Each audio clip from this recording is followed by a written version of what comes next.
ਸਤਿ ਸ਼੍ਰੀ ਅਕਾਲ ਜੀ, ਮੈਂ ਯੋਗੇਸ਼ ਗੁਰਨਾ ਤੇ ਤੁਸੀਂ ਦੇਖ ਰਹੇ ਹੋ ਇੰਡੋਜ਼ ਟੀਵੀ ਆਸਟ੍ਰੇਲੀਆ। ਸੋ ਅੱਜ ਅਸੀਂ ਪਹੁੰਚੇ ਹਾਂ ਜੀ ਜ਼ਿਲ੍ਹਾ ਫਤਿਹਗੜ੍ਹ ਸਾਹਿਬ ਦੇ ਪਿੰਡ ਚਨਾਰਥਲ ਕਲਾਂ ਦੇ ਵਿੱਚ, ਜਿੱਥੋਂ ਦੀ ਇੱਕ ਬਹੁਤ ਚੰਗੀ ਸ਼ਖਸੀਅਤ ਆ ਜਿਨ੍ਹਾਂ ਨੂੰ ਹਮੇਸ਼ਾ ਅਸੀਂ ਪੰਜਾਬੀ ਸਿਨੇਮੇ ਦੇ ਵਿੱਚ ਦੇਖਦੇ ਹਾਂ, ਵੱਡੀਆਂ ਵੱਡੀਆਂ ਫਿਲਮਾਂ ਦੇ ਵਿੱਚ ਦੇਖਿਆ। ਹਮੇਸ਼ਾ ਉਹ ਸਾਨੂੰ ਐਂਟਰਟੇਨ ਕਰਦੇ ਨੇ।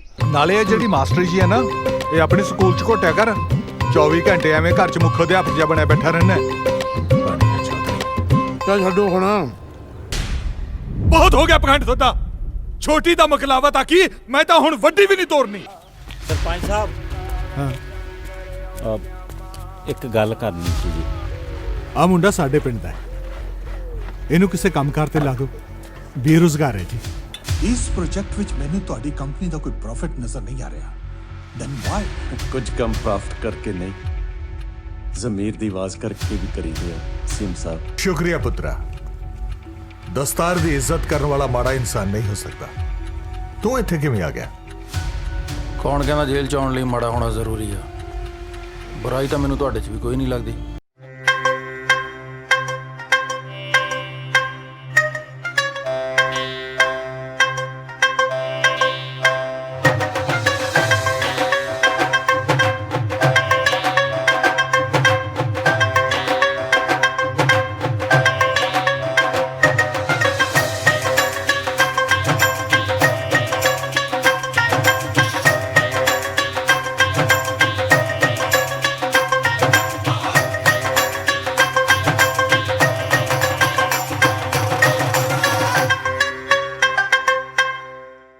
ਸੋ ਚਨਾਰਥਲ ਕਲਾਂ ਦੇ ਵਿੱਚ ਉਹਨਾਂ ਦੇ ਪਿੰਡ ਪਹੁੰਚਿਆ, ਸਾਡੇ ਨਾਲ ਨੇ। ਆਓ ਕਰਦੇ ਹਾਂ ਕੁਝ ਖਾਸ ਗੱਲਾਂ ਉਹਨਾਂ ਦੇ ਬਾਰੇ ਤੇ ਪੰਜਾਬੀ ਫਿਲਮਾਂ ਦੇ ਬਾਰੇ। ਸਤਿ ਸ਼੍ਰੀ ਅਕਾਲ ਸਰ, ਸਵਾਗਤ ਹੈ ਜੀ।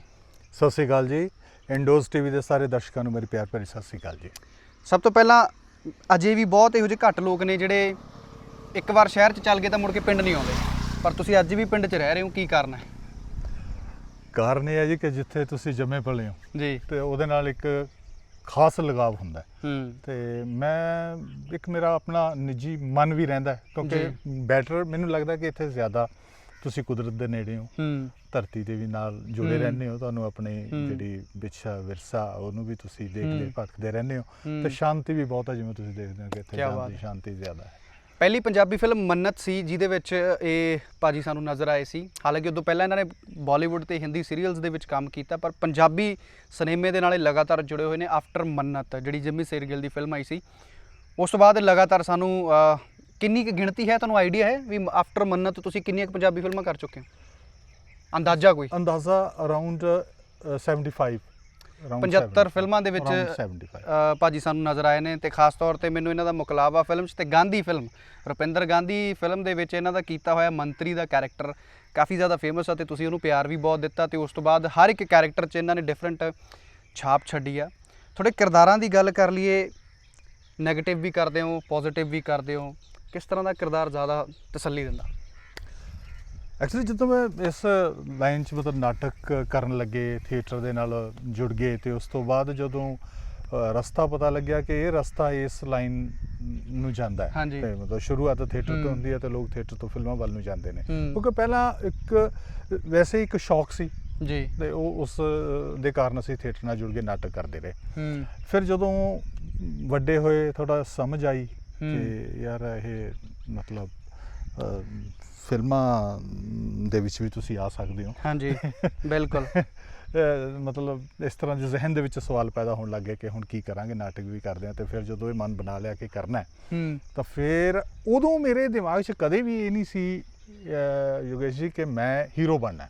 ਓਕੇ, ਹੀਰੋ ਕਦੇ ਵੀ ਮੇਰੇ ਦਿਮਾਗ 'ਚ ਨਹੀਂ ਆਇਆ। ਮੈਨੂੰ ਹਮੇਸ਼ਾ ਨੈਗੇਟਿਵ ਕਰੈਕਟਰ ਅਟਰੈਕਟ ਕਰਦੇ ਸੀ ਕਿ ਮੈਂ ਨੈਗੇਟਿਵ ਕਰੈਕਟਰ ਜ਼ਿਆਦਾ ਅੱਛਾ ਕਰ ਸਕਦਾ ਜਾਂ ਮੈਨੂੰ ਅੱਛਾ ਲੱਗਦਾ ਸੀ। ਮੈਨੂੰ ਲੱਗਦਾ ਸੀ ਵੀ ਉਹਦੀ 'ਚ ਸੰਭਾਵਨਾਵਾਂ ਬਹੁਤ ਜ਼ਿਆਦਾ ਹੁੰਦੀਆਂ ਨੇ ਬਨਿਸਬਤ ਕਿ ਤੁਸੀਂ ਹੀਰੋ ਦਾ ਕਰੈਕਟਰ ਕਰਦੇ ਹੋ, ਉਹਦੇ 'ਚ ਸ਼ੇਡਸ ਜ਼ਿਆਦਾ ਹੁੰਦੇ ਨੇ। ਬਿਲਕੁਲ। ਤੇ ਬਸ ਇਹ ਇੱਕ ਕਾਰਨ ਸੀ ਕਿ ਮੈਂ ਕਦੇ ਵੀ ਨਹੀਂ ਸੋਚਿਆ ਕਿ ਮੈਂ ਹੀਰੋ ਬਣੂੰਗਾ, ਤੇ ਮੈਂ ਆਈ ਮਤਲਬ wanted to be villain at that time ਜਦੋਂ ਮੈਂ ਥੀਏਟਰ ਕਰਦਾ ਸੀ, ਨਾਟਕ ਨਾਲ ਜੁੜਿਆ ਹੋਇਆ ਸੀ। ਭਾਜੀ ਬਾਰੇ ਮੈਂ ਤੁਹਾਨੂੰ ਦੱਸਾਂ, ਤਕਰੀਬਨ 40 ਸਾਲਾਂ ਤੋਂ ਆਲਮੋਸਟ ਇਸ ਲਾਈਨ ਦੇ ਨਾਲ ਜੁੜੇ ਹੋਏ ਨੇ। ਪੰਜਾਬੀ ਫਿਲਮਾਂ 'ਚ 15 ਸਾਲਾਂ ਤੋਂ ਐਕਟਿਵ ਹੋਏ ਨੇ। ਬਾਲੀਵੁੱਡ ਦੇ ਤੁਸੀਂ ਕੁਝ ਪ੍ਰੋਜੈਕਟ ਕੀਤੇ ਜਿਹੜੇ ਤੁਸੀਂ ਪੰਜਾਬੀ ਫਿਲਮ ਇੰਡਸਟਰੀ 'ਚ ਆਉਣ ਤੋਂ ਪਹਿਲਾਂ ਕੀਤੇ, ਜਿਹੜੇ ਬਹੁਤ ਘੱਟ ਲੋਕ ਤੁਹਾਡੇ ਬਾਰੇ ਜਾਣਦੇ ਨੇ, ਉਹਦੇ ਬਾਰੇ ਦੱਸੋ ਕਿ ਬੰਬੇ ਤੋਂ ਸ਼ੁਰੂਆਤ ਹੋਈ ਤਾਂ ਕਿਵੇਂ ਹੋਈ? ਜਦੋਂ ਮੈਂ ਆਪਣੀ ਐਜੂਕੇਸ਼ਨ ਕੰਪਲੀਟ ਕਰ ਲਈ ਤਾਂ ਫਿਰ ਘਰ ਦੇ ਵਿੱਚ ਹੋਇਆ ਕਿ ਹੁਣ ਭਾਈ ਕੀ ਕਰਨਾ, ਜਦੋਂ ਐਮਏ ਵੀ ਕਰ ਲਈ ਕਿਉਂਕਿ ਉਦੋਂ ਸਕੋਪ ਬਹੁਤ ਜ਼ਿਆਦਾ ਹੈ ਨਹੀਂ ਸੀਗਾ, ਕੋਈ ਨਾ ਤਾਂ ਇਦਾਂ ਦੀਆਂ ਪੋਸਟਾਂ ਹੁੰਦੀਆਂ ਸੀ ਇਸ ਫੀਲਡ ਦੀਆਂ, ਨਾ ਹੀ ਪੰਜਾਬੀ ਉਦੋਂ ਇੰਡਸਟਰੀ ਇਸ ਤਰ੍ਹਾਂ ਦੀ ਜਿਹੜੀ ਕਹਿ ਲਓ ਵੀ ਸਿਖਰ ਤੇ ਸੀ ਜਾਂ ਉਹਦੀ ਐਕਟੀਵਿਟੀਜ਼ ਬਹੁਤ ਘੱਟ ਸੀਗੀਆਂ ਉਦੋਂ। ਤੇ ਫਿਰ ਪਰਿਵਾਰ ਨਾਲ ਗੱਲਬਾਤ ਕੀਤੀ, ਕਹਿੰਦੇ ਫਿਰ ਜਦੋਂ ਤੂੰ ਇਹ ਕੰਮ ਕੀਤਾ ਹੀ ਆ ਤਾਂ ਫਿਰ ਇੱਕ ਵਾਰ ਛਾਲ ਮਾਰ ਜਾ। ਕੀ ਬਾਤ ਹੈ। ਅੱਜ ਕਰ ਲੈ, ਟਰਾਈ ਕਰਕੇ ਦੇਖ ਲਾ, ਬਾਕੀ ਰੱਬ ਰੱਖਾ। ਤੇ ਫਿਰ ਮੈਂ ਦਿੱਲੀ ਗਿਆ, ਥੋੜੀ ਦੇਰ ਮੈਂ ਦਿੱਲੀ ਰਿਹਾ। ਦਿੱਲੀ ਮੈਂ ਕਹਿ ਲਓ ਕਿ ਐਜ਼ ਅ ਫ੍ਰੀਲਾਂਸਰ ਪਹੁੰਚ ਗਿਆ, ਪਰ ਉੱਥੇ ਇੱਕ ਡੇਢ ਮਹੀਨਾ ਜਦੋਂ ਅਸੀਂ ਫਿਰੇ ਤੁਰੇ ਜਾਣਿਆ, ਆਲੇ ਦੁਆਲੇ ਬਾਰੇ ਜਾਣਿਆ ਵੀ ਕੀ ਹੈ, ਕਿੱਦਾਂ ਕਰ ਸਕਦੇ ਹਾਂ, ਕੀ ਹੋ ਸਕਦਾ ਹੈ। ਫਿਰ ਇੱਕ ਉੱਥੇ ਸਾਨੂੰ ਨਾਟਕ ਗਰੁੱਪ ਸੀਗਾ ਤੇ ਉਹਦੇ ਨਾਲ ਸ਼ੁਰੂ ਕੀਤਾ ਵੀ ਚਲੋ ਨਾਟਕ ਕੀਤਾ ਜਾਵੇ। ਕਿਸੇ ਨੇ ਕਿਹਾ ਵੀ ਪਹਿਲਾਂ ਨਾਟਕ ਕਰੋ, ਤੁਹਾਡੀ ਵਾਲੀ ਪਹਿਚਾਣ ਬਣੇਗੀ ਕੁਛ। ਪਰ ਅਜੇ ਨਾਟਕ ਕਰ ਹੀ ਰਹੇ ਸੀਗੇ ਤੇ ਮੈਨੂੰ ਇੱਕ ਜੌਬ ਆਫਰ ਹੋ ਗਈ, ਉੱਥੇ ਪੋਸਟਾਂ ਨਿਕਲਦੀਆਂ ਸੀ, trade fair authority of India ਦਾ ਕਲਚਰ ਵਿੰਗ ਸੀ, ਉਹਦੇ 'ਚ ਐਜ਼ ਅ ਥੀਏਟਰ ਮੈਨੇਜਰ ਤੇ ਟੈਂਪਰੇਰੀ ਪੋਸਟ ਸੀ। ਮੈਨੂੰ ਕਿਸੇ ਨੇ ਕਿਹਾ ਵੀ ਯਾਰ ਤੂੰ ਸਰਵਾਈਵ ਕਰ ਲਈ, ਥੋੜਾ ਜਿਹਾ ਇਹ ਕਰ ਲੈ, ਸ਼ਾਮ ਨੂੰ ਨਾਟਕ ਕਰਾਂਗੇ। ਮੈਂ ਉੱਥੇ ਜੁਆਇਨ ਕਰ ਗਿਆ, ਉੱਥੇ ਮੈਂ 1 ਸਾਲ ਤੱਕ ਕੰਮ ਕੀਤਾ ਕਿਉਂਕਿ ਮੈਨੂੰ ਐਕਸਟੈਂਸ਼ਨ ਦਿੰਦੇ ਰਹੇ ਤੇ ਮੈਂ ਇਸ ਕਰਕੇ ਉੱਥੇ ਜੁੜਿਆ ਰਿਹਾ ਕਿਉਂਕਿ ਉੱਥੇ ਜਿਹੜਾ ਅਸੀਂ ਜੋ ਪੜ੍ਹਿਆ ਸੀ ਉਹ ਸਾਨੂੰ ਬਹੁਤ ਚੀਜ਼ਾਂ ਪ੍ਰੈਕਟੀਕਲ ਰੂਪ 'ਚ ਦੇਖਣ ਨੂੰ ਮਿਲ ਰਹੀਆਂ ਸੀ ਕਿਉਂਕਿ ਸੈਂਟਰ ਬਹੁਤ ਵੱਡਾ ਤੇ ਉੱਥੇ ਬਾਹਰੋਂ ਵੀ ਲੋਕ ਆਉਂਦੇ ਸੀਗੇ ਐਜ਼ ਅ ਡੈਲੀਗੇਟਸ, ਉਹਨਾਂ ਦੇ ਕਲਚਰ ਪ੍ਰੋਗਰਾਮਸ ਹੁੰਦੇ, ਉੱਥੇ ਕਾਫੀ ਫਿਰ ਕੁਝ ਸਿੱਖਿਆ। ਪਰ ਜਦੋਂ ਬੰਬੇ ਫਿਰ ਲੱਗਿਆ ਕਿ ਨਹੀਂ ਯਾਰ ਵੀ ਹੁਣ ਅੱਗੇ ਵੀ ਜਾਇਆ ਜਾਵੇ ਸਮੁੰਦਰ 'ਚ, ਕਿਉਂਕਿ ਉਦੋਂ ਵੀ ਸਿਰਫ ਇੱਕ ਦੂਰਦਰਸ਼ਨ ਹੀ ਹੁੰਦਾ ਸੀ, ਉਦੋਂ ਹੋਰ ਕੋਈ ਚੈਨਲ ਨਹੀਂ ਸੀਗਾ। ਬਿਲਕੁਲ। ਫਿਰ ਮੈਂ ਬੰਬੇ ਚਲਿਆ ਗਿਆ। ਬੰਬੇ ਜਾ ਕੇ ਮੈਂ 3-4 ਪ੍ਰੋਜੈਕਟ ਕੀਤੇ। ਮੈਂ ਲੱਕੀ ਰਿਹਾ ਕਿ ਜਦੋਂ ਜੇ 12-13 ਦਿਨ ਹੀ ਹੋਏ ਸੀ ਮੈਨੂੰ ਬੰਬੇ ਦੇ ਵਿੱਚ ਐਂਟਰ ਕੀਤੇ, ਮੈਨੂੰ ਇੱਕ ਬਹੁਤ ਵੱਡੀ ਕੰਪਨੀ ਸੀ ਸਿਨੇਵਿਸਟਾ ਤੇ ਉਹਦੇ ਵਿੱਚ ਇੱਕ ਸੀਰੀਅਲ ਬਣ ਰਿਹਾ ਸੀਗਾ ਨੂਰ ਜਹਾਂ, ਬਾਈਲਿੰਗੁਅਲ ਸੀਰੀਅਲ ਸੀ, ਉਰਦੂ ਔਰ ਇੰਗਲਿਸ਼, DD1 ਲਈ ਔਰ BBC ਲਈ, ਤੇ ਉਹਨੂੰ ਡਾਇਰੈਕਟ ਕਰ ਰਹੇ ਸੀ ਇਮਤਿਆਜ਼ ਖਾਨ ਸਾਹਿਬ ਜੋ ਅਮਜਦ ਖਾਨ ਜੀ ਦੇ ਬੜੇ ਭਾਈ ਸਾਹਿਬ ਨੇ। ਤੇ ਮੈਂ ਲੱਕੀ ਰਿਹਾ, ਮੈਂ ਉਹਨਾਂ ਨੂੰ ਮਿਲਿਆ, ਉਹਨਾਂ ਨੂੰ ਮਤਲਬ ਸ਼ਾਇਦ ਮੇਰੀਆਂ ਲੁੱਕਸ ਪਸੰਦ ਆ ਗਈਆਂ, ਉਸ ਕਰੈਕਟਰ ਲਈ ਸੂਟ ਕਰਦਾ ਸੀ। ਮੈਨੂੰ ਤੀਸਰੇ ਦਿਨ ਹੀ ਫੋਨ ਆ ਗਿਆ ਕਿ ਉਸ ਬੰਦੇ ਨੂੰ ਬੁਲਾਓ ਜਿਹੜਾ ਬੰਦਾ ਉਸ ਦਿਨ ਫੋਟੋ ਦੇ ਕੇ ਗਿਆ ਸੀ, ਮਿਲ ਕੇ ਗਿਆ ਸੀ। ਕੀ ਬਾਤ ਹੈ। ਤੇ ਮੈਂ ਉਹਨਾਂ ਨਾਲ ਕੰਮ ਕਰ ਰਿਹਾ ਸੀਗਾ ਜੀ। ਹਾਂ, ਉਹ ਬਹੁਤ ਵੱਡਾ ਪ੍ਰੋਜੈਕਟ ਸੀਗਾ, ਉਹਦੇ 'ਚ ਬੜੇ ਵੱਡੇ ਸਟਾਰ ਜਿੰਨੇ ਵੀ ਟੈਲੀਵਿਜ਼ਨ ਇੰਡਸਟਰੀ ਦੇ ਸਟਾਰਸ ਸੀ ਉਦੋਂ, ਗਜੇਂਦਰ ਚੌਹਾਨ ਜੀ, ਰਾਜੇਸ਼ ਪੁਰੀ ਜੀ, ਚੰਨਾ ਰੂਪਾਰੇਲ ਜੀ, ਆਪਣਾ ਮੰਗਲ ਢਿੱਲੋਂ ਜੀ ਤੇ ਆਪਣਾ ਪ੍ਰੀਕਸ਼ਤ ਸਾਹਨੀ ਜੀ, ਬੜੇ ਬੜੇ ਸਟਾਰਸ ਸਾਰਿਆਂ ਨਾਲ ਤੁਸੀਂ ਕੰਮ ਕੀਤਾ ਨਾਲ ਉੱਥੇ ਮੈਂ ਉਸ ਸੀਰੀਅਲ ਦੇ ਮਹਿੰਦਰ ਸੰਧੂ ਸਾਡੇ ਜਿਹੜੇ ਪੰਜਾਬੀ ਬੰਦੇ ਨੇ ਉਹ ਵੀ ਉਸ ਸੀਰੀਅਲ 'ਚ ਸੀਗੇ, ਮੇਰੀ ਕਾਫੀ ਅੱਛੀ। ਅੱਛਾ, ਕਦੇ ਤੁਸੀਂ ਐ ਸੋਚਿਆ ਸੀ ਵੀ ਹੁਣ 10 ਸਾਲਾਂ ਤੋਂ ਪੰਜਾਬੀ ਇੰਡਸਟਰੀ ਵਧੀਆ ਚੱਲੀ ਆ, ਸੋਚਿਆ ਸੀ ਕਦੇ ਵੀ ਸਾਡੀ ਇੰਡਸਟਰੀ 'ਚ ਵੀ ਆਹ ਦਿਨ ਆ ਜਾਣਗੇ ਵੀ ਜਾਂ ਇੰਨਾ ਸੋਹਣਾ ਕੰਮ ਜੋ ਪਿਛਲੇ 10 ਸਾਲਾਂ ਤੋਂ ਤੁਸੀਂ ਕੀਤਾ, ਇਹ ਕਦੇ ਮਾਈਂਡ 'ਚ ਆਉਂਦਾ ਸੀ? ਕਿਉਂਕਿ ਮੈਂ ਬਹੁਤ ਐਕਟਰ ਨਾਲ ਗੱਲ ਕੀਤੀ, ਉਹ ਕਹਿੰਦੇ ਅਸੀਂ ਤਾਂ ਕਦੇ ਸੋਚਿਆ ਹੀ ਨਹੀਂ ਸੀ। ਕਦੇ ਵੀ ਨਹੀਂ ਸੀ ਸੋਚਿਆ। ਮਤਲਬ ਤੁਹਾਡੀ ਵੀ ਸੇਮ ਕੰਡੀਸ਼ਨ, ਕੋਈ ਆਈਡੀਆ ਹੀ ਨਹੀਂ ਸੀ, ਕੋਈ ਸੋਚਿਆ ਨਹੀਂ ਸੀ ਕਿਉਂਕਿ ਇੰਡਸਟਰੀ ਸਾਡੀ ਨਾ ਇਦਾਂ ਹੋਈ, ਫਿਰ ਇਦਾਂ ਹੋ ਗਈ, ਇਦਾਂ ਹੋਈ, ਫਿਰ ਇਦਾਂ ਹੋ ਗਈ। ਇਹਦੇ ਵਿੱਚ ਨਾ ਬੜੀ ਪੜਾਅ ਆਏ ਨੇ, ਡਾਊਨਵਰਡ ਅਪਵਰਡ, ਡਾਊਨਵਰਡ ਅਪਵਰਡ, ਕਈ ਤੇ ਉਦੋਂ ਇਸ ਤਰ੍ਹਾਂ ਦਾ ਕੋਈ ਜ਼ਿਹਨ 'ਚ ਨਹੀਂ ਸੀ ਕਿ ਅਸੀਂ ਸਾਡੀ ਪੰਜਾਬੀ ਇੰਡਸਟਰੀ ਇਦਾਂ ਪ੍ਰਫੁੱਲਿਤ ਹੋ ਜਾਏਗੀ ਤੇ ਜਾਂ ਅਸੀਂ ਕਦੇ ਆ ਕੇ ਸਾਨੂੰ ਕਿਤੇ ਜਾਣ ਦੀ ਜ਼ਰੂਰਤ ਹੀ ਨਹੀਂ ਪਏਗੀ, ਕਦੇ ਨਹੀਂ ਸੀ ਸੋਚਿਆ।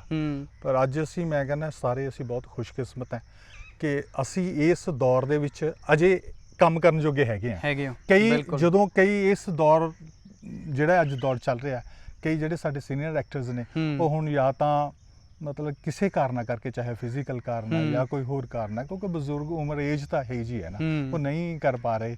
ਤਾਂ ਕਈ ਵਾਰ ਸਾਨੂੰ ਹੁੰਦਾ ਵੀ ਹੈ ਕਿ ਯਾਰ ਇਹ ਕਿੰਨੇ ਟੈਲੈਂਟਡ ਸੀ, ਜਿਨ੍ਹਾਂ ਨੂੰ ਅਸੀਂ ਦੇਖਦੇ ਸੀ, ਜਿਨ੍ਹਾਂ ਨੂੰ ਜਿਹੜੇ ਸਾਡੇ ਇੰਸਪੀਰੇਸ਼ਨ ਲੈਂਦੇ ਸੀ, ਅੱਜ ਉਹ ਵਿਚਾਰੇ ਜੇ ਅੱਜ ਇੰਡਸਟਰੀ ਹੈ ਤਾਂ ਅੱਜ ਇਹ they are not able to do that. ਬਿਲਕੁਲ ਬਿਲਕੁਲ।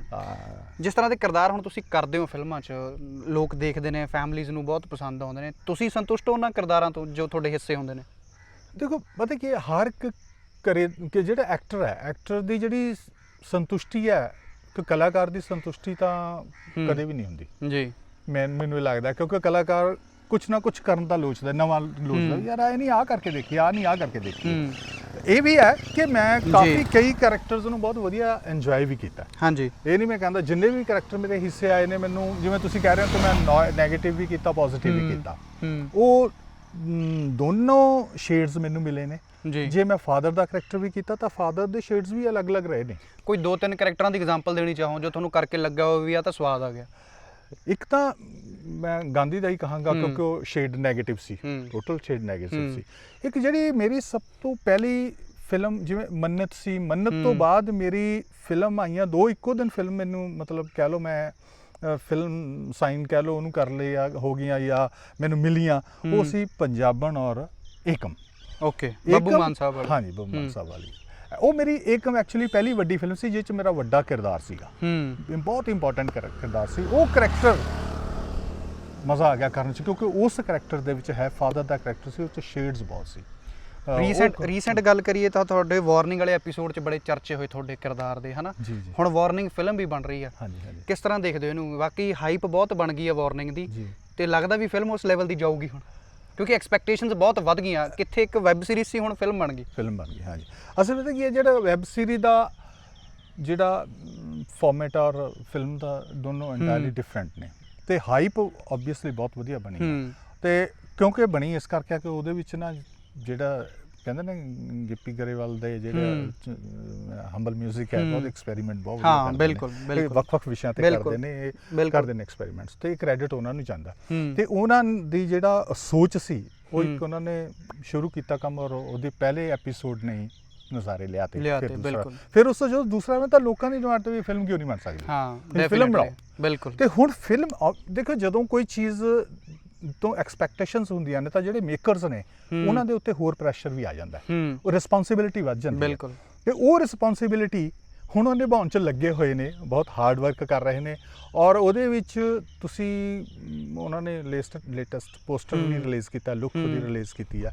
ਤਾਂ ਮੈਨੂੰ ਇਹ ਲੱਗਦਾ ਹੈ ਕਿ ਜਿਸ ਪੈਸ਼ਨ ਨਾਲ ਉਹ ਕੰਮ ਕਰ ਰਹੇ ਨੇ ਉਹ ਓਬਵੀਅਸਲੀ ਇਹ ਖਰੇ ਉਤਰਨਗੇ, ਕਿ ਪਰਮਾਤਮਾ ਨੇ ਉਹਨਾਂ ਨੂੰ ਇੰਨੀ ਚੀਜ਼ ਮੰਤਰ ਦਿੱਤਾ ਹੋਇਆ ਹੈ। ਬਿਲਕੁਲ। ਹੰਬਲ ਮੋਸ਼ਨ ਨਾਲ ਤੁਹਾਡੇ 2 ਵੱਡੇ ਪ੍ਰੋਜੈਕਟ ਕਹਿ ਸਕਦੇ ਕਿ ਵਾਰਨਿੰਗ ਤੇ ਇੱਕ ਪੋਸਟੀ।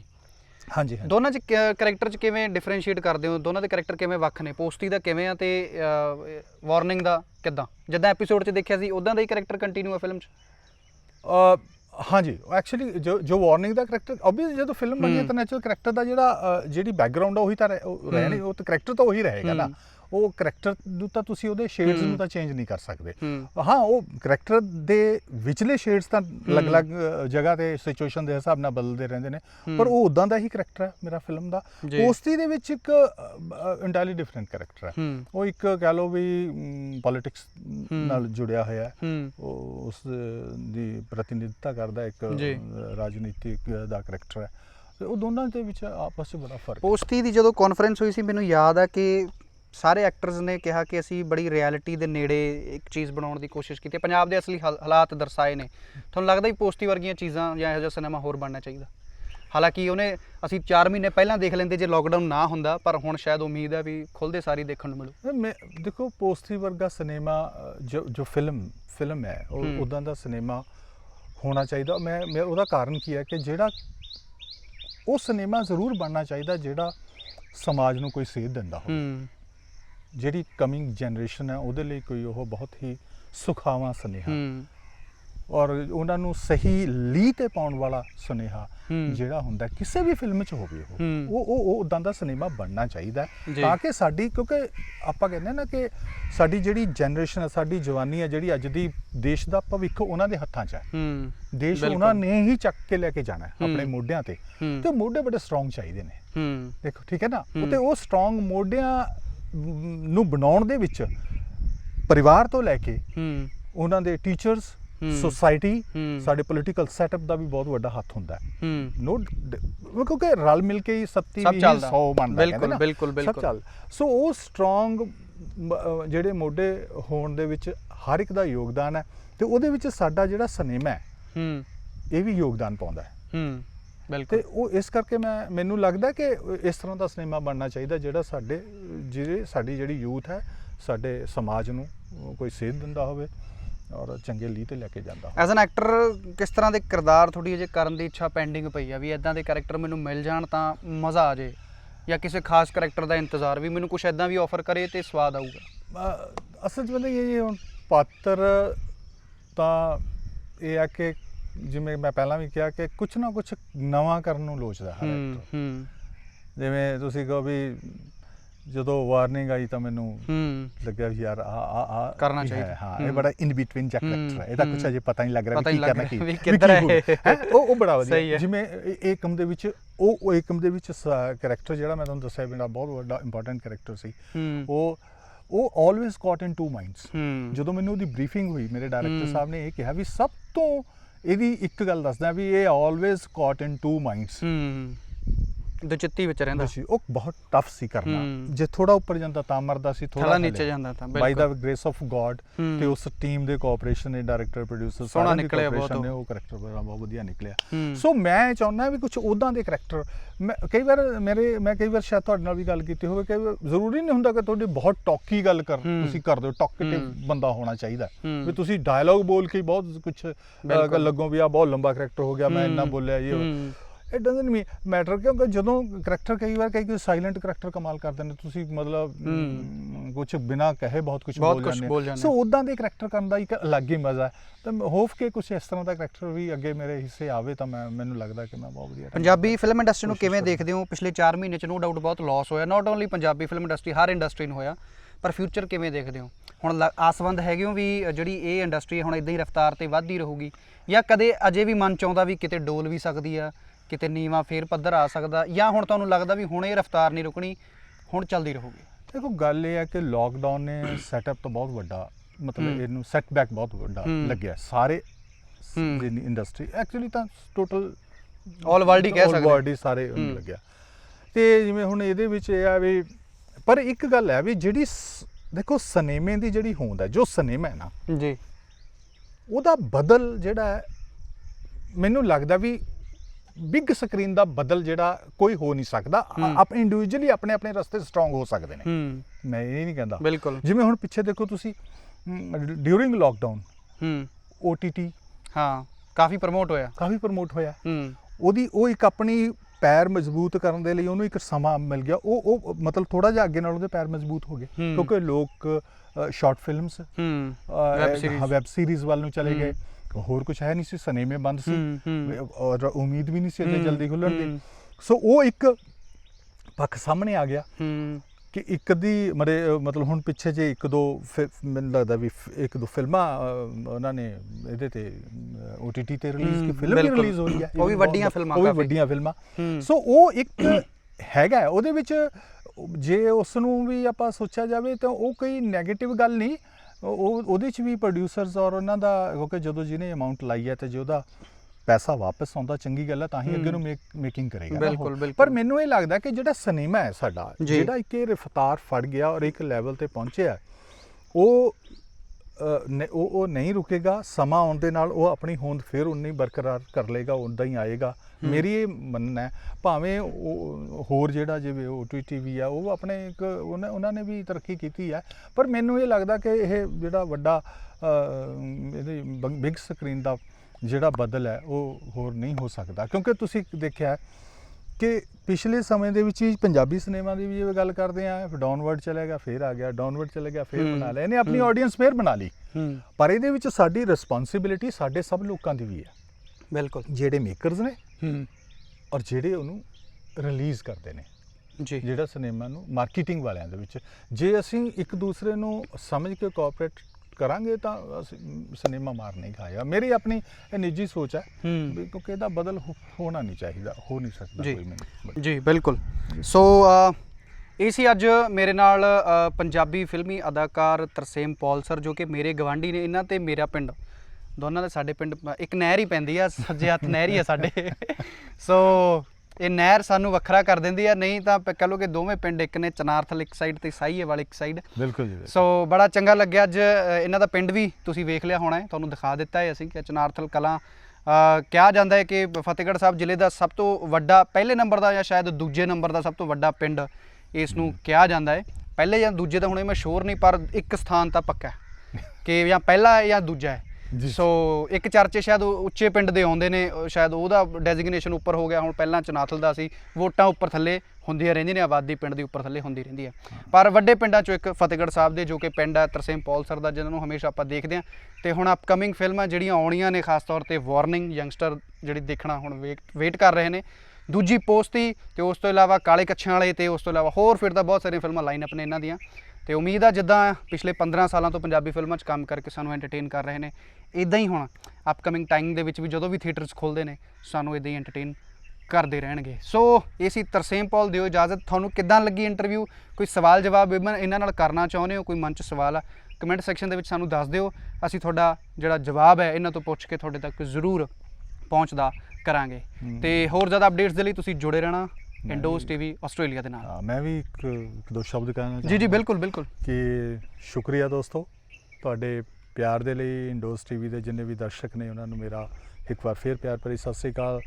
ਤੇ ਮੈਂ ਆਪਣੇ ਦੋਸਤ ਯੋਗੇਸ਼ ਗੁਰਨਾ, ਜਿਹੜਾ ਕਿ ਪਹਿਲਾਂ ਦੱਸਿਆ ਮੇਰਾ ਗਵਾਂਢੀ ਵੀ ਹੈ, ਇੱਕ ਨਹਿਰ ਹੈ ਵਿੱਚੋਂ ਸੱਜੇ ਪਾਸੇ ਨਹਿਰ ਹੈ। ਸੋ ਮੈਂ ਬਹੁਤ ਧੰਨਵਾਦੀ ਹਾਂ ਆਪਣੇ ਇੰਨੇ ਰੁਝੇਵਿਆਂ ਦੇ ਵਿੱਚੋਂ ਸਮਾਂ ਕੱਢ ਕੇ ਮੇਰੇ ਪਿੰਡ ਆਏ, ਮੈਨੂੰ ਮਿਲਣ ਆਏ, ਮੈਨੂੰ ਇੰਟਰਵਿਊ ਕਰਨ ਆਏ, ਤੁਹਾਡੇ ਰੂਬਰੂ ਕਰਨ ਆਏ, ਤੁਹਾਡੇ ਨਾਲ ਮੇਰੀਆਂ ਗੱਲਾਂ ਸਾਂਝੀਆਂ ਕਰਨ ਦਾ ਮੌਕਾ ਇਹਨਾਂ ਦੀ ਵਜ੍ਹਾ ਨਾਲ ਹੀ ਮਿਲਿਆ। ਸੋ ਇੱਕ ਵਾਰ ਫਿਰ ਇਹਨਾਂ ਦਾ ਵੀ ਸ਼ੁਕਰੀਆ, ਇੰਡੋਜ਼ ਟੀਵੀ ਦਾ ਵੀ, ਤੁਹਾਡਾ ਸਭ ਦਾ ਬਹੁਤ ਬਹੁਤ ਧੰਨਵਾਦ ਔਰ ਸ਼ੁਕਰੀਆ।